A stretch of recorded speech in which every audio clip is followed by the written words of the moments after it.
Alors, la série a été écrite par ma scénariste 3 ans avant que je me mette dessus, en fait. Et en fait, elle l'a écrit pour son fils, qui l'a mis au défi de lui faire une série de zombies. Donc, elle s'est penchée sur le sujet parce qu'elle n'avait pas les codes pour le faire, en fait. Elle a travaillé longtemps dessus et l'a proposé à Dupuis, qui a aimé le sujet, et l'ont retravaillé ensemble pendant 3 ans en fait. Ensuite, ils ont cherché dessinateur et ils ne trouvaient pas chaussures à leurs pieds. Et ce qui s'est passé pour moi, c'est que j'étais en contact avec Kit Toussaint, le scénariste de Magic 7 et Télémac. Et il m'avait fait travailler un petit peu sur des planches de Magic 7, mais juste pour m'exercer, juste pour augmenter mon niveau en fait. Et je l'ai contacté fin 2018, début 2019 pour Angoulême. Et je lui ai demandé s'il pouvait essayer de m'avoir un rendez-vous, s'il pensait que je pouvais convenir à Dupuis. Et il m'a pris rendez-vous avec la personne qui est devenue mon éditrice. Donc mon éditrice a apprécié mon travail, parce que j'avais un projet de BD avec Jean-Charles Gaudin. Elle a apprécié le travail, mais pas le projet. Donc elle m'a demandé si je voulais bien laisser tomber le projet pour se concentrer sur Evolution Z, qui n'avait pas de dessinateur, et a pensé que je pouvais convenir. Et donc j'ai passé 3-4 mois de tests en proposant des idées et un style graphique. Et en mars 2019, ça a été bon, ils m'ont signé. Voilà. Il y avait une réelle volonté de faire quelque chose de semi-réaliste, sans pour autant avoir une idée précise de ce qu'il voulait. Il voulait qu'on se rapproche un petit peu du style de David Tako chez Green Class. Donc ça a été un petit peu la ligne de conduite au départ du projet. Puis très vite, je m'en suis assez écarté parce que j'avais envie de proposer quelque chose qui me ressemblait plus à moi. Après, je dis pas que c'est pas une référence, hein, David Tako, mais c'est pas sur ça que je me suis entièrement basé. Un petit peu au début de l'album. Et en fait, à force, j'ai pris confiance le long de l'album et proposé vraiment quelque chose à moi, avec mes ombres à moi, ma manière de raconter à ma façon, avec mes références personnelles. Mais il y avait un peu ces lignes de conduite sans pour autant être arrêté sur un style, parce qu'ils avaient essayé le style manga pour cette série, un style un peu plus franco-belge aussi. Donc ils étaient arrêtés sur rien, et ils voulaient avoir le déclic en fait, en termes de style. En fait, on a tendance à dire que j'ai un style assez hybride en fait. Je vais un petit peu dans tout ce qui me plaît. Donc j'aime beaucoup les codes de la BD franco-belge. J'aime beaucoup le dynamisme du manga et les ombres noires et les aplats noirs des comics. Donc j'essaie de mettre un petit peu tout ce qui me plaît dans cette BD. Pour prendre du plaisir, et parce que ce sont mes références et je les assume toutes les trois et je les aime toutes les trois en fait. Donc oui, hybride, c'est un peu le mot qui me ressemble. Voilà. C'est un petit peu ce que je suis en fin de compte. Voilà.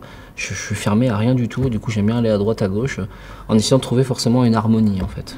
La construction des plans, ouais, je suis beaucoup plus axé sur le comics pour le coup avec le temps. Et le tome 2 le sera aussi. Voilà. Je suis beaucoup plus avec des cases qui se superposent, des fois des cases sans décor mais un bonhomme de plein pied.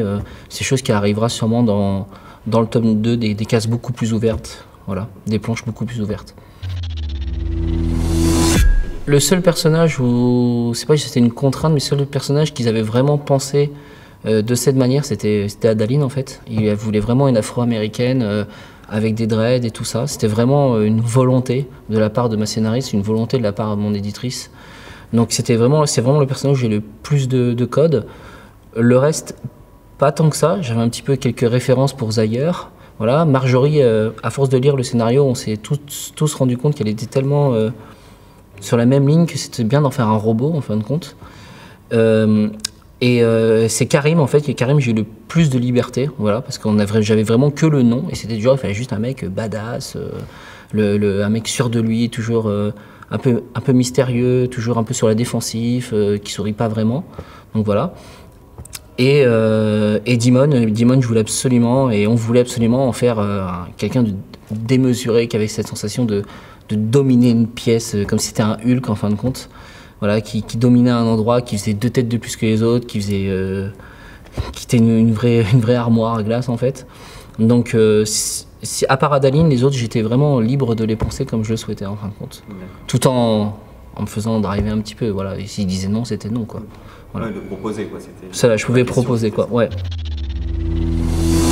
Alors le mien, j'ai mis beaucoup trop longtemps à le faire, voilà, parce que dans l'euphorie de faire un album chez Dupuis, j'ai mis beaucoup de temps à trouver un rythme, en fait. J'ai mis beaucoup de temps à avoir un niveau éditable, on va dire, à avoir un rythme professionnel.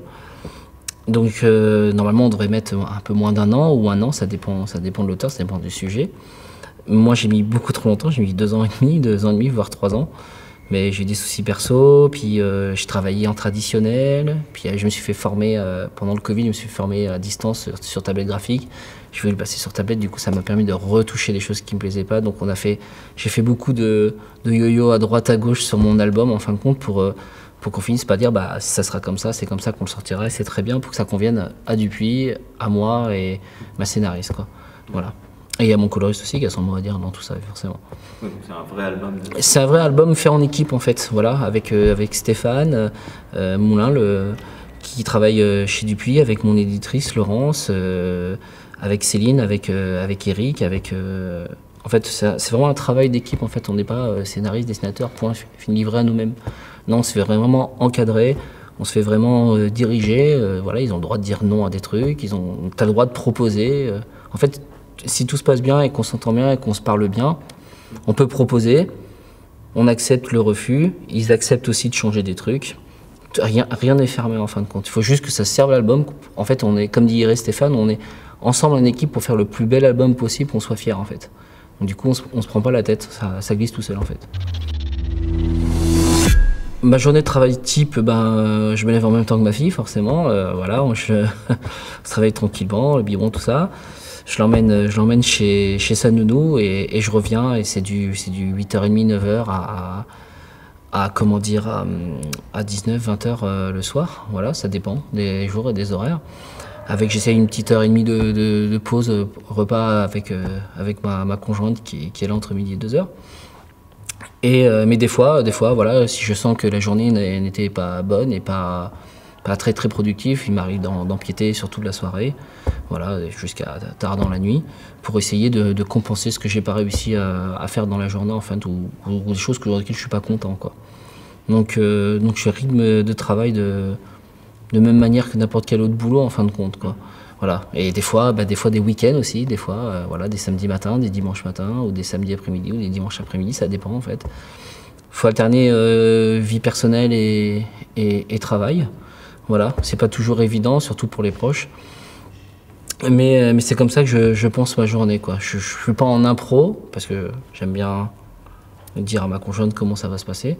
Mais ça peut changer, il y a assez que ça peut changer. Alors moi, quand j'étais petit, jusqu'à l'âge de mes 6 ans, je voulais être pirate, en fait. Donc les dessins, la BD, c'était un peu loin de moi. Et ce qui s'est passé, c'est qu'un jour, en jouant sur la petite table du salon avec mes parents, mes parents dans la cuisine, et moi, devant la télé, à jouer avec des bonhommes, il y a un épisode de Batman, des dessins animés de 92 qui est apparu, et ça m'a fasciné tout de suite, ça m'a pris tout de suite. J'étais un peu entre l'admiration du personnage et la peur, en fin de compte, donc ça m'a intrigué. Donc un peu comme tous les garçons, tu le dessines, avec la voiture, les ceci, les cela. Et on va dire la même semaine, en même temps, mon père dessinait beaucoup les dimanches, parce que je lui demandais de me faire des Rois Lions, des Astérix et tout ça. Puis moi, forcément, il me faisait un dessin en noir et blanc, puis moi, je le ruinais avec une couleur pourrie. Et un jour, en lui demandant de me faire un Obélix des dos d'album d'Astérix, en fait, il m'a dit t'as qu'à le faire toi-même, à force. Tu as fait 5-6 dessins, je les ai ruinés en 10 minutes.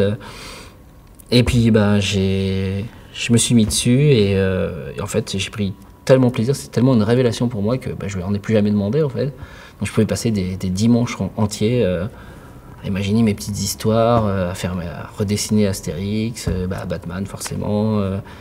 Puis vu que je suis un peu de la génération Club Dorothée, tout ça, donc les Dragon Ball, les Chevaliers Zodiac, Olive et Tom, ça m'a un peu tapé à la tronche. Donc j'ai oublié de vouloir être pirate et c'était plus simple d'être auteur de BD, c'était moins risqué, quoi.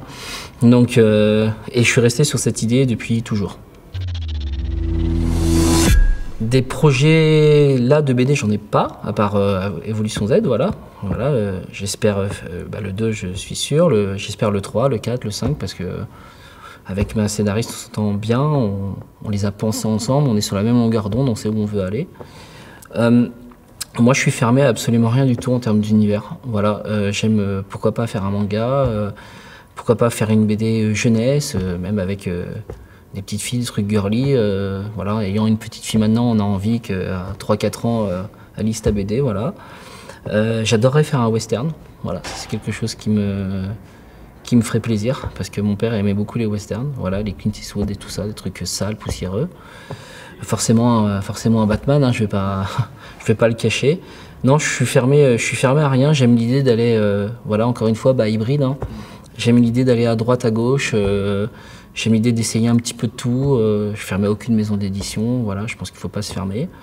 Si les projets est intéressant et viable et que est bien fait, voilà, tout m'intéresse parce que j'ai lu et regardé, et c'est toujours le cas je lis et je regarde de tout en fait, tout le temps.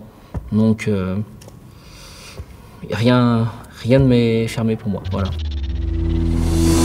Alors moi j'ai un lien particulier parce que j'ai fait la première affiche et